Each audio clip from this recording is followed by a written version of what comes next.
الحمد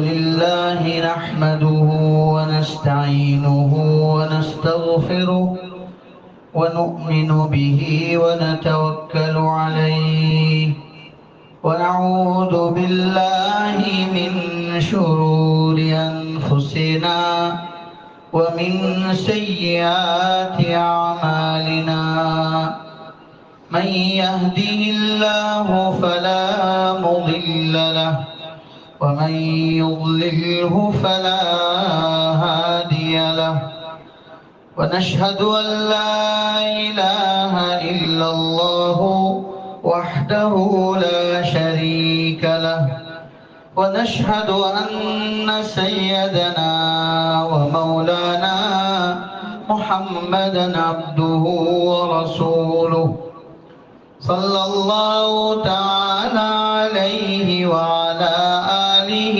وأصحابه وبارك وسلم تسليما كثيرا كثيرا.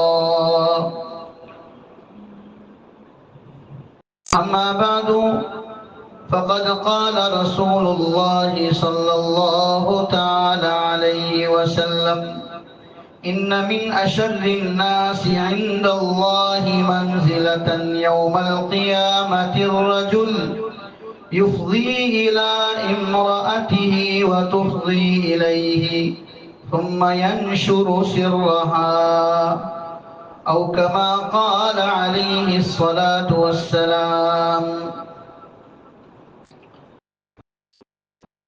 گھروں میں سکون آنے سے متعلق مضمون چل رہا ہے. بہت سارے آداب اور بہت ساری اچھی عادات جن کو اپنانے کی تاکید اس سے پہلے ہمارے سامنے مختلف مجلسوں میں آئی ہے. آج کی مجلس میں عنوان ہے حفظ اسرار البیت،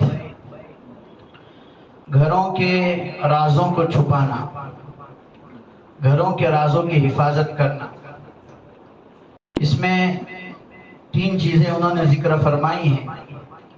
پہلی بات تو یہ ہے کہ میاں بیوی کے درمیان جو ازدواجی تعلقات قائم ہوتے ہیں، ازدواجی تعلقات کو اور آپس کے یہ جو ریلیشن شپ ہوتی ہے اس کو کسی کے سامنے ظاہر نہ کرنا، یہ بہت ضروری ہے. اور اپنے میاں بیوی کے درمیان ہونے والی آپس کی اس طرح کی جو پرسنل باتیں اور پرسنل جو تعلقات ہیں ان کو کسی کے سامنے ظاہر کرنا انتہائی خطرناک چیز ہے. اسی سے معاشرہ بگڑ جاتا ہے، اسی سے بے حیائی پھیلتی ہے، اسی سے لوگوں میں زناکاری عام ہو جاتی ہے. چنانچہ یہاں روایت ذکر کی ہے جو میں نے ابھی خطبے میں پڑھی. نبی کریم صلی اللہ تعالیٰ علیہ وسلم ارشاد فرماتے ہیں اللہ تبارک و تعالیٰ کے نزدیک قیامت کے دن درجے میں سب سے برا آدمی وہ ہوگا جو اپنی بیوی کے پاس اپنے ازدواجی تعلقات قائم کرتا ہے، پھر ان ازدواجی تعلقات کو لوگوں کے درمیان پھیلاتا ہے، لوگوں کو بتاتا ہے میں نے ایسا کیا، میں نے ویسا کیا. اللہ کے نزدیک ایسا آدمی سب سے زیادہ برا ہوگا. حضرت اسماء بنت یزید رضی اللہ تعالی عنہ کی حدیث ہے. ایک مرتبہ نبی کریم صلی اللہ تعالی علیہ وسلم کی خدمت میں تھی، مرد بھی بیٹھے ہوئے تھے، عورتیں بھی بیٹھی ہوئی تھی. تو حضور علیہ السلام نے ارشاد فرمایا ایک آدمی جو اپنی بیوی کے ساتھ جو رشتہ قائم کرتا ہے اور ازدواجی تعلق قائم کرتا ہے، اور ایک عورت جو اپنے شوہر کے ساتھ جو کچھ کرتی ہے، کیا وہ اپنے اس بات کو جو آپس میں باتیں ہوتی ہیں، آپس میں جو تعلقات قائم ہوتے ہیں، کوئی آدمی ایسا ہے جو لوگوں کے درمیان اس چیز کو بتائے؟ حضرت اسماء بنت یزید کہتی ہیں میں نے عرض کیا کہ اللہ کے رسول لوگ ایسا کرتے ہیں، مرد بھی ایسا کرتے ہیں اور عورتیں بھی ایسا کرتی ہیں، یعنی مرد بھی اپنی بیوی سے جو تعلقات قائم کرتے ہیں اس کا لوگوں میں چرچا کرتے ہیں، عورتیں اپنے شوہروں سے جو تعلقات قائم کرتی ہیں اس کو لوگوں میں، اپنے سہیلیوں میں یا دیگر لوگوں میں بتاتی ہیں۔ نبی کریم صلی اللہ تعالیٰ علیہ وسلم نے ارشاد فرمایا لا تفعلوا، ایسا نہ کیا کرو، فإنما ذلك مثل الشیطان لقی شیطانا فی طریق فغشیها والناس ينظرون۔ ارشاد فرمایا کہ ایسا مت کرو، یہ تو شیطان والا کام ہے۔ شیطان شیطانہ سے راستے میں ملتا ہے، شیطان شیطانہ سے راستے میں ملتا ہے، اور شیطانہ سے جو حرکت کرنی ہے کرتا ہے اور لوگ دیکھتے رہتے ہیں۔ لوگ کیا کرتے ہیں؟ تو راستے میں اپنی حاجت اور خواہش کسی عورت سے پورا کرنا کس کا کام ہے؟ شیطانوں کا کام ہے۔ ابو داؤد شریف میں حضرت ابو ہریرہ رضی اللہ تعالیٰ عنہ سے روایت ہے، نبی کریم صلی اللہ تعالیٰ علیہ وسلم نے اسی طرح کا سوال کیا کہ کوئی آدمی ایسا کر سکتا ہے؟ ایک تو ہے کہ لوگ مرد اپنی خواہش اپنے عورت سے جو ہے پوری کرتا ہے، اللہ تعالیٰ نے اس کو چھپایا۔ اگر کسی مرد و عورت کے درمیان ہونے والے تعلق کو ظاہر کیا گیا یا کسی وجہ سے ظاہر ہو گیا تب بھی شرم آتی ہے، یہ تو شرم کی بات ہے۔ لیکن اگر اس طرح کوئی جو ہے آپس کے تعلقات کو لوگوں کے سامنے پیش کرتا ہے تو اس پر حضور کیا فرماتے ہیں؟ اسی طرح کی بات اگلی روایت میں ارشاد فرمائی کہ آپ نے پوچھا کہ ایک آدمی اپنی بیوی سے خواہش پوری کرتا ہے، اللہ نے اس پر پردہ ڈال دیا، اب وہ لوگوں کے سامنے اس بات کو کیا بیان کر سکتا ہے؟ ایک عورت نے اٹھ کر یہ بتایا جو اپنے گھٹنے کے بل بیٹھی،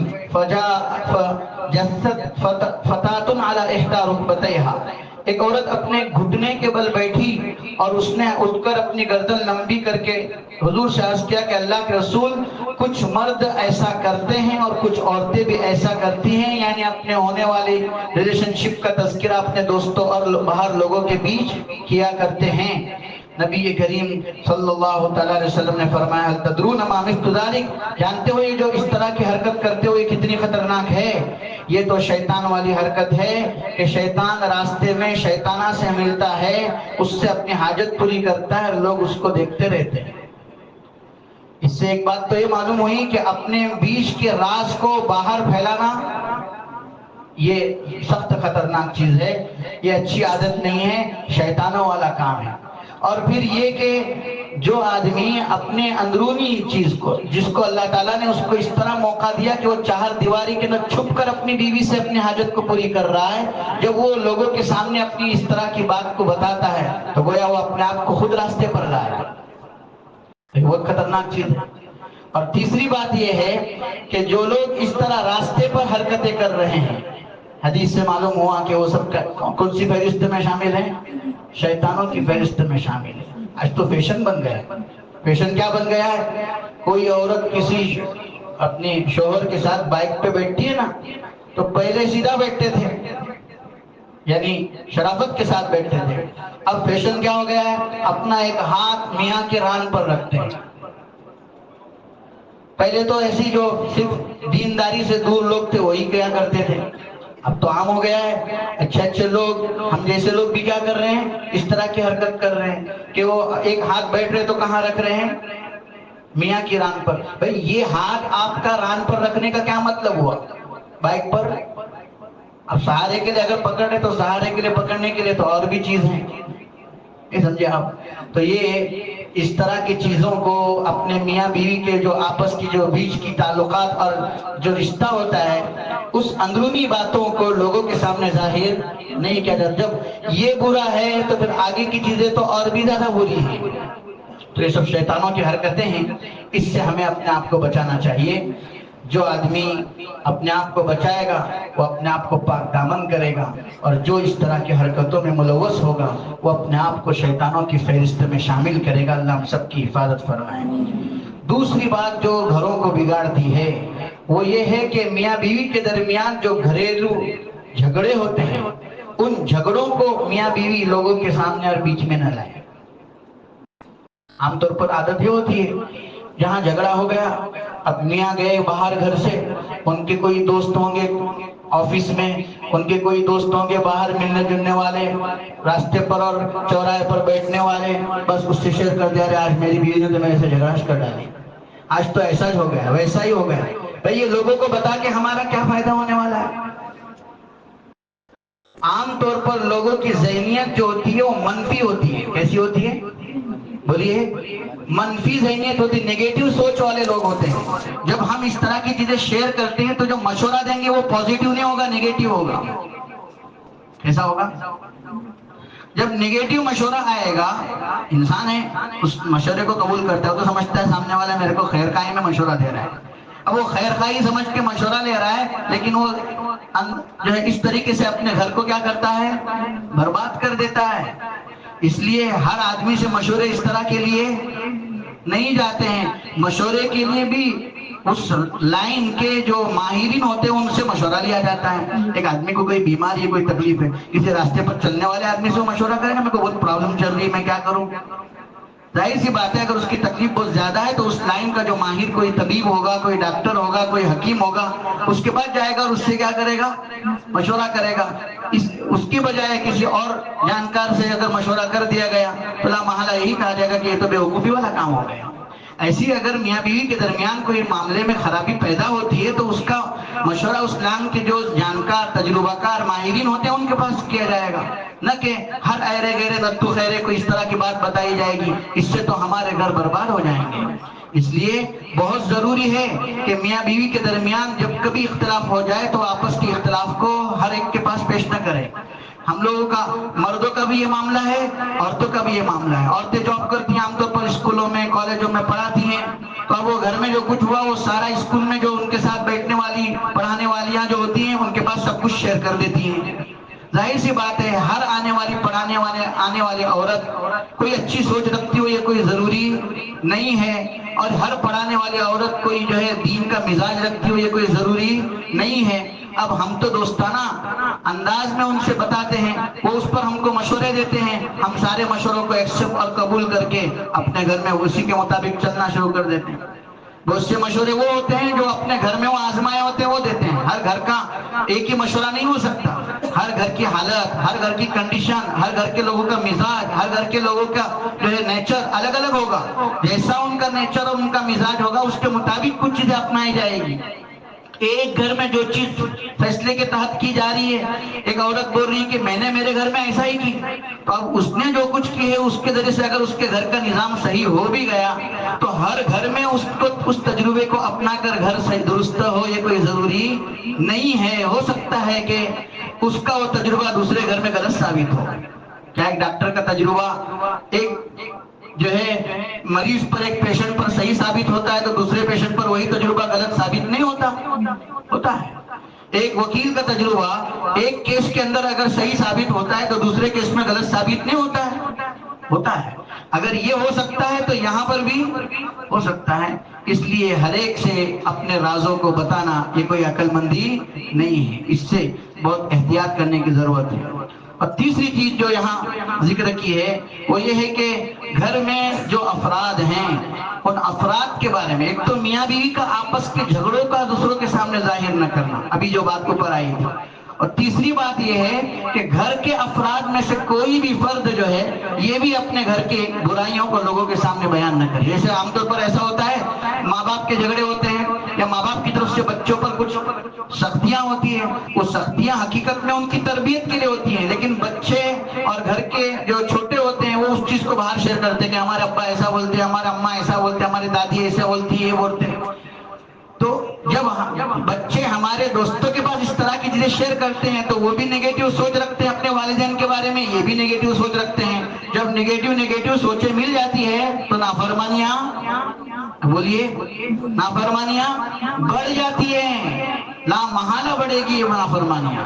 اس لیے اپنے ماں باپ اگر ہمیں کسی چیز کا حکم دے رہے ہیں، ہمارے بڑے آپ کو اگر کسی چیز کو سمجھا رہے ہیں تو ہم اس بات کو اگر ہم قبول کرتے ہیں تو بہت اچھی بات ہے، لیکن اگر نہیں بھی کرے تو کم سے کم درجے میں اس چیز کو لوگوں کے سامنے شیئر نہ کرے. دوسروں کو بتانے سے ہمارے گھر بنیں گے نہیں، بگڑیں گے. اللہ تعالیٰ ہم سب کو اس کی سمجھ عطا فرمائے. نبی دو انبیاء کی مثال قرآن میں ذکر کی گئی. ضرب اللہ مثلا للذین کفروا امرأۃ نوح وامرأۃ لوط.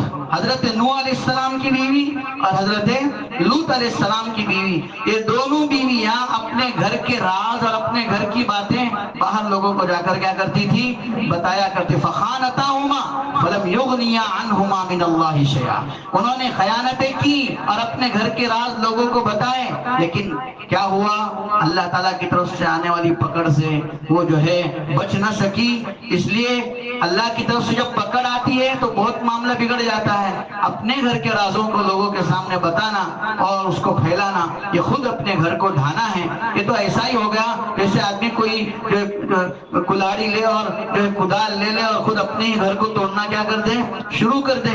جس طرح اس سے نقصان پہنچے گا، اس سے زیادہ اپنے رازوں کو دوسروں کو بتانے سے نقصان پہنچتا ہے. اس سے ہمیں احتیاط کرنے کی ضرورت ہے. اللہ تبارک و تعالی ہم سب کو سمجھ عطا فرمائے اور اس طرح کی چیزوں میں بہت احتیاط برتنے کی توفیق و سعادت بخشے. یہ تو ایک بات ہو گئی. دوسری بات جو آج یہیں پر اس مضمون کو ختم کر کے پیش کرنی ہے وہ یہ ہے کہ آپ سب جانتے ہیں پرسوں بدھ کے روز عالم اسلام کی ایک معزز شخصیت شیخ اسماعیل ہانیہ کی شہادت کا واقعہ پیش آیا. آپ جانتے ہیں کہ قضیہ فلسطین، جہاں ایک طرف یہ ذاتی ملکیت اور زمین کا معاملہ ہے، وہاں دوسری طرف سارے عالم اسلام کے مسلمانوں کے اسلام اور ایمان کا بھی معاملہ ہے. قضیہ فلسطین سے ہمارا رشتہ ایمانی رشتہ ہے. مسجد اقصیٰ سے ہمارا رابطہ ایمانی رابطہ ہے. ساری دنیا کے مسلمان اس رشتے سے ہٹ نہیں سکتے. کوئی اپنے آپ کو اس سے جدا نہیں کر سکتا. اگر کوئی اپنے آپ کو اس سے جدا کرتا ہے تو وہ اپنے آپ کو مسلمانوں کی فہرست سے، اہل قبلہ کی فہرست سے اور اسلام اور اہل اسلام کی فہرست سے نکال کر کسی بھی جماعت میں ڈال رہا ہو اپنا اختیار رکھتا ہے. لیکن یہ یاد رہے کہ ہمارا رشتہ فلسطین سے، قضیہ فلسطین سے، مسجد اقصیٰ کی آزادی سے اور قبلہ اول کی آزادی سے بہت گہرا ہے، ایمانی رشتہ ہے. اس رشتے میں ہم سب کو ایک رائے پر قائم رہنا ہے. بڑے بڑے لوگ اس رشتے کے سلسلے میں قائد بنے ہیں. ان سے پہلے شیخ یاسین رحمت اللہ علیہ قائد تھے. ان کی تربیت میں بڑے ہو کر شیخ اسماعیل ہانیہ نے جو ہے قیادت سنبھالی اور اس قیادت کو انہوں نے اپنی زندگی کے آخری لمحات تک بڑی قوت کے ساتھ، بڑے زور کے ساتھ اور بڑی شجاعت اور دلیری کے ساتھ اور باطل کے سامنے مکمل طور پر جو ہے کھڑے ہو کر انہوں نے اپنی اس قیادت کو آگے بڑھایا. اور پرسوں ان کے ساتھ جو واقعہ ہوا آپ حضرات نے معلوم کیا ہوگا کہ ان کو صدارتی جو ہے حلف برداری کی تقریب میں ایران بلایا گیا تھا اور وہیں پر ان پر حملہ کیا گیا، جس کے نتیجے میں ان کی شہادت عظمیٰ واقع ہوئی ہے. سارا عالم اسلام اس بات میں بہت زیادہ افسوس اور اپنے دل میں غم لیے ہوئے ہے. لیکن یہ یاد رہے کہ اس دنیا میں حادثات تو پیش آتے رہتے ہیں. یہ دنیا حادثات کی دنیا ہے. بڑے بڑے لوگ اس دنیا سے جاتے رہے ہیں، حادثہ ہوتا رہے گا، لیکن ہمیں اپنے مشن پر باقی رہنا ہے. ہمیں اپنے مشن پر کیا رہنا ہے؟ باقی رہنا ہے. غزوہ احد، مدینہ منورہ نبی کریم صلی اللہ تعالیٰ علیہ وسلم کی دنیا میں مکہ سے ہجرت کر کے مدینہ جانے کے بعد جو دوسری جنگ پیش آئی تھی، اس جنگ کا نام کیا ہے؟ غزوہ احد ہے. غزوہ احد میں نبی کریم صلی اللہ تعالیٰ علیہ وسلم جب صحابہ کو لے کر گئے تو صحابہ کی ایک جماعت کو پہاڑ کے ایک اوپری حصے پر آپ نے نصب فرمایا تھا اور ارشاد فرمایا تھا کہ دیکھنا، اس جگہ سے تم ہرگز مت ہٹنا، اس جگہ سے تم ہرگز مت ہٹنا. احد پہاڑ کے دامن میں یہ جنگ چھڑی اور جب جنگ شروع ہوئی تو اللہ تعالیٰ نے اول وہلے میں مسلمانوں کو اس طرح طاقت اور فتح عطا فرمائی کہ مسلمانوں کے حملوں کو دیکھ کر دشمن بھاگ اٹھے، شکست سے دو چار ہو گئے، بھاگتے بھاگتے بھاگتے بھاگتے چلے گئے. جب بھاگنے شروع ہو گئے تو جو ان کے سامان اور ان کے پاس جو کچھ تھا وہ چھوڑ کر جا رہے تھے، تو لوگوں نے، مسلمانوں نے ان کے ان سامانوں کو اٹھانا کیا کر دیا؟ شروع کر دیا۔ دوسرے الفاظ میں مال غنیمت جمع کرنا شروع کر دیا۔ پہاڑ پر وہ حفاظت کے لیے نصب کی ہوئی اور قائم کی ہوئی جو جماعت تھی، جب انہوں نے دیکھا کہ لوگ کیا کر رہے ہیں، مال اٹھانا شروع کر دیے، مسلمانوں نے غنیمت کا مال جمع کرنا شروع کر دیا، تو ان سے یہ غلطی ہوئی کہ سمجھ گئے کہ اب تو فتح ہو ہی گئی۔ حضور نے تو ہم کو یہاں ذمہ داری دی تھی اس حساب سے کہ جب تک ہم جو ہے فتح یاب نہیں ہوتے تب تک کہ ہم یہاں سے نہ ہٹیں، لیکن جب مسلمانوں کا پلہ بھاری ہو چکا ہے، دشمن بھاگتا ہوا نظر آ رہا ہے، تو مقصد تو حاصل ہو گیا۔ اس لیے انہوں نے وہ جگہ کیا کر دی؟ چھوڑ دی۔ جہاں انہوں نے یہ جگہ چھوڑ دی، اس جگہ پر نظر تھی حضرت خالد ابن ولید رضی اللہ تعالیٰ عنہ کی، جو اس وقت مسلمان نہیں ہوئے تھے۔ چنانچہ انہوں نے موقع کو غنیمت جانا اور دیکھا کہ وہ جماعت کو پہاڑ کے طرف سے ہٹ گئی ہے، فوری طور پر اپنے کافروں کے بڑے دستے کو اٹھایا اور اس طرف سے مسلمانوں پر ایسی گھمسان کی جو ہے گھمسان کا حملہ کر دیا کہ مسلمان خود مسلمانوں کے ہاتھوں پس گئے، اور ایسی خطرناک واردات پیش آئی کہ مسلمان کو مار رہے ہیں، مسلمان بھاگنا شروع کر دیے، ڈر کی ایک کیفیت پیدا ہو گئی۔ اسی میں کسی نے آواز لگائی کہ محمد رسول اللہ کا انتقال ہو گیا، محمد رسول اللہ کا انتقال ہو گیا۔ جیسے ہی یہ خبر کانوں میں پہنچی تو سب کے سب حیران و ششدر رہ گئے کہ اب کیا ہوگا۔ جس قائد کی نگرانی میں اور جس عظیم جو ہے پیغمبر کی نگرانی میں ہم لڑ رہے تھے اور کلمہ اسلام کے لیے مر مٹ رہے تھے، اور یہ جو کچھ ہمارے ساتھ ہو رہا ہے، اب وہی چلے گئے تو ہمارا کیا ہوگا۔ چنانچہ ایک عجیب سی کیفیت اس وقت طاری ہو گئی تھی۔ اللہ تبارک و تعالیٰ نے اسی کیفیت کو ختم کرنے کے لیے اور اس درد کو ہلکا کرنے کے لیے سورہ آل عمران کی چند آیات نازل فرمائی، جس میں فرمایا وما محمد الا رسول، محمد تو صرف کیا ہے؟ رسول ہیں، اور یہ ایسے رسول ہیں کہ یہ پہلے رسول نہیں، اس سے پہلے بہت سارے رسول آئے ہیں، قد خلت من قبلہ الرسل، ان سے پہلے بہت سارے پیغمبر آئے، وہ بھی دنیا سے جا چکے، اور یہ بھی اگر جانے کا وقت آئے گا تو جائیں گے، رہنے والے نہیں ہیں، ہمیشہ ٹھہرنے کے لیے نہیں آئے ہیں۔ کیا اگر محمد رسول اللہ کا انتقال ہو جاتا ہے، أَفَإِن مَاتَ أَوْ قُتِلَ انقلبتم علی اعقابکم، کیا اگر محمد رسول اللہ اپنی موت مر جاتے ہیں یا اگر ان کو شہید کیا جاتا ہے تو کیا تم اپنے پاؤں پر واپس لوٹو گے؟ یعنی تم اس دین کو چھوڑ کر اپنی اسی بے دینی پر آ جاؤ گے؟ یاد رکھنا، مشن باقی رہیں گے، مشن کیا رہیں گے؟ باقی رہیں گے۔ شخصیات آتی جائے گی اور دنیا سے چلی جاتی جائے گی، لہذا قرآن نے یہاں سمجھا دیا وَمَن يَنقَلِبْ عَلَىٰ عَقِبَيْهِ، جو شخصیات کی بنیاد پر مشن کو چھوڑ دے گا اور ایمان اور اعمال کی دعوت کو چھوڑ دے گا، ایمان اور اعمال کے راستے کو چھوڑ دے گا، فَلَن يَضُرَّ اللَّهَ شَيْئًا، تو اللہ کا کچھ بگڑنے والا نہیں، اللہ کا کچھ بگڑنے والا نہیں۔ وَمَا كَانَ لِنَفْسٍ أَن تَمُوتَ إِلَّا بِإِذْنِ اللَّهِ، کوئی بھی جان مرتی ہے تو وہ اللہ کے حکم سے مرتی ہے۔ چنانچہ اسماعیل ہانیہ کی اگر شہادت واقع ہوئی ہے تو یہ نہیں ہے کہ وہ اللہ کا فیصلہ نہیں تھا اور وہ مر گئے، اللہ کی طرف سے فیصلہ نہیں تھا اور ان کا انتقال ہو گیا، نہیں، اللہ کی طرف سے فیصلہ یہی تھا، اس لیے ان کی موت بھی وہاں لکھی تھی۔ فرشتوں کو یہ حکم ہوا تھا کہ ان کا جو ہے ان کی روح وہاں قبض کرنی ہے، اللہ نے سبب کے درجے میں یہاں سے وہاں لے جایا، قطر سے ایران گئے اور جنازہ ایران سے پھر کہاں گیا؟ قطر آ گیا۔ تو ایسے واقعات تو ہوتے رہیں گے، لیکن انہوں نے جس مقصد کے لیے اور جس دین کے لیے اور جس دین کی بلندی کے لیے اور جس ایمان و قرآن و سنت کے لیے اور اسلام کے بقا کے لیے پوری زندگی لگائی، ہمیں اسی مشن پر باقی رہنا ہے۔ اسی لیے جس وقت نبی کریم صلی اللہ علیہ وسلم کا انتقال ہوا، صحابہ اکرام کی ایک جماعت یہ ماننے ہی تیار نہیں تھی کہ حضور کا انتقال ہو گیا، ایکسپٹ کرنے ہی تیار نہیں تھے کہ حضور مر گئے۔ حضور کیسے مر سکتے ہیں؟ حضور کا انتقال کیسے ہو سکتا ہے؟ چنانچہ لوگوں نے اس کا انکار کر دیا، یہاں تک کہ لوگ دین چھوڑنے پر آ گئے، مرتد ہونے پر آ گئے۔ حضرت صدیق اکبر رضی اللہ تعالیٰ عنہ ممبر رسول پر کھڑے ہوتے ہیں، انہی انہی آیات کی تلاوت کرتے ہیں اور آگے ارشاد فرماتے ہیں من کان یعبد محمدا فإن محمدا قد مات ومن کان یعبد اللہ فإن اللہ حی لا یموت، کہ جو محمد کی عبادت کرتا تھا وہ سمجھ جائے کہ محمد مر گئے ہیں، اور جو اللہ کی عبادت کرتا تھا وہ سمجھ جائے کہ اللہ آج بھی کیا ہے؟